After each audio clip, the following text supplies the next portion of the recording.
नमस्कार. BMS second year द्रव्यगुण विज्ञान याच्या पेपर 2 मधील आज आपण डिझायर टू नोचे जे तुम्हाला सिलेबस कॉपीमध्ये 2 ते 3 द्रव्य आहेत त्याच्या आज आपण शॉर्टमध्ये पाहणार आहे की त्याच्यामध्ये काय लिहायचं कंटेंट जर आलं तर तुम्हाला माहिती आहे की 8 SAQ पैकी एक SAQ हा डिझायर टू नोवर विचारला जातो.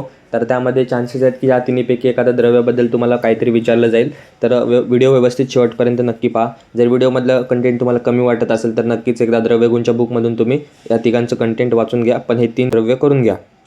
तर या 3 द्रव्यांमध्ये कोणते आहेत तर अजमोदा, अपामार्ग आणि जीरक हे 3 द्रव्य तुम्हाला डिझायर टू नो म्हणून असं दिलेले आहेत. तसंच द्रव्यगुण विषयासंबंधित जर तुम्ही इतर व्हिडिओ पाहिले नसतील शॉर्ट टिप्स अँड ट्रिक्सचे किंवा मोस्ट एक्सपेक्टेड क्वेश्चनचे तर ते सुद्धा चॅनलवर अपलोडेड आहेत, एकदा पाहून घ्या. तर आपला पहिला द्रव्य आहे अजमोदा. त्याचं लॅटिन नेम कॅरम रॉक्सबर्गियनम आणि फॅमिली अंबिलिफेरी. त्यानंतर त्याचं मराठीमध्ये आपण त्याला ओवा असं म्हणतो. त्यानंतर त्याचं स्वरूप काय तर क्षुप असतं. त्यानंतर त्याचे पर्याय नाव कारवी, यवानी, उग्रगंधा, मयुरिका हे त्याचे पर्याय नाव आहेत. त्याचं उपयुक्त अंग काय सांगितलं आहे तर फल. त्यानंतर आपल्याला माहिती आहे की ओवा आपण त्याचे कार्य काय आहेत तर शूल प्रशमन करतं. त्यानंतर दीपनीय आणि पिप्पलयादी. शूल प्रशमन म्हणजे जे आपण त्याला ओवाला कधी कधी गरम करतो, एका रुमालामध्ये किंवा कपड्यामध्ये बांधून त्याच्याने आपण शेक देतो. त्यानंतर दीपनीय आणि पिप्पलयादी गणामध्ये येतं. त्यानंतर त्याचं चूर्ण सांगितलं आहे, कल्पमध्ये त्याचं चूर्ण सांगितलं आहे 1 ते 3 ग्रॅम. त्यानंतर दुसरं डिझायर टू नोचं द्रव्य आहे ते म्हणजे अपामार्ग. त्याचं लॅटिन नेम आहे ॲक्रेन्थिस ॲस्पेरा आणि फॅमिली अमॅरॅन्थिसी. त्याला आपण आघाडा असं म्हणतो. तर अपामार्गाचं स्वरूप असतं क्षुप.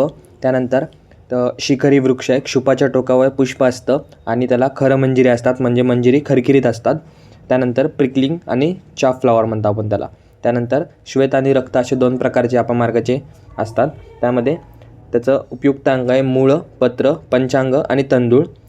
तर हे होते काही बेसिक्स. त्यानंतर जर तुम्ही द्रव्याचा जर LQ कसा लिहायचा जर त्याच्या ट्रिकचा व्हिडिओ बघितला नसेल तर तो एकदा अवश्य पहा. त्यामध्ये तुम्हाला बऱ्यापैकी गोष्टी क्लिअर होतील व ते तुम्हाला उद्याच्या पेपरमध्ये उपयोगी पडतील.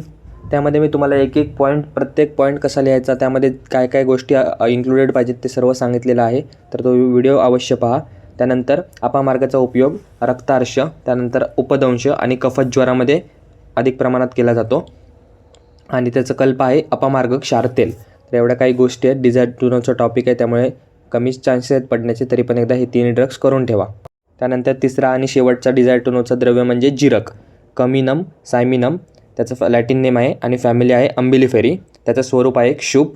क्षुप म्हणजे काय हे तुम्हाला मी ह्या व्हिडिओमध्ये नाही सांगणार, आता तुम्ही ते एकदा तो पूर्ण LQचा व्हिडिओ बघून घ्या, त्यामध्ये मी क्लिअर एक्सप्लेन केलेला आहे.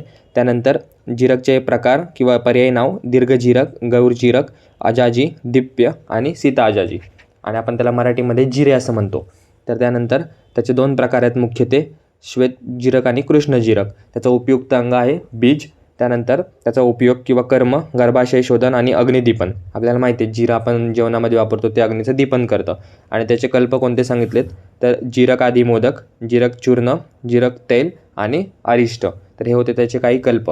तर हे होते आजच्या व्हिडिओमधील 3 डिझायर टू नोचे द्रव्य, ज्याचे चान्सेस आहेत तुम्हाला उद्याच्या पेपरमध्ये एखादा प्रश्न विचारण्याचे. तर व्यवस्थित एकदा जर व्हिडिओ समजला नसेल तर व्हिडिओ पूर्ण पहा. जर तुम्हाला आणखीन कंटेंट बघायचा असेल तर एकदा बुकमधून हे 3 द्रव्य बघून घ्या व त्याचं शॉर्ट रफमध्ये एका कागदावर लिहा, जेणेकरून उद्या तुम्हाला ते तसंच पेपरमध्ये आठवेल.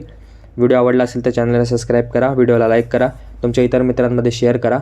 तसंच मी तुम्हाला परत एकदा सांगतो, जर तुम्ही द्रव्यगुण पेपर 2चे इतर टिप्स अँड ट्रिक्सचे किंवा मोस्ट एक्सपेक्टेड क्वेश्चनचा व्हिडिओ पाहिला नसेल तर तो सुद्धा चॅनलवर अपलोडेड आहे, तो सुद्धा तुम्ही अवश्य पहा. किती तुमचं 10 ते 15 मिनटं वेळ लागेल, पण तो एकदा अवश्य पहा, तुमचे सर्व कन्सेप्ट क्लिअर होतील. तर भेटूया असंच एका नवीन व्हिडिओमध्ये नवीन टॉपिकसोबत. धन्यवाद. So guys, subscribe Ayurveda Essence for more such videos. You will get all handwritten notes here.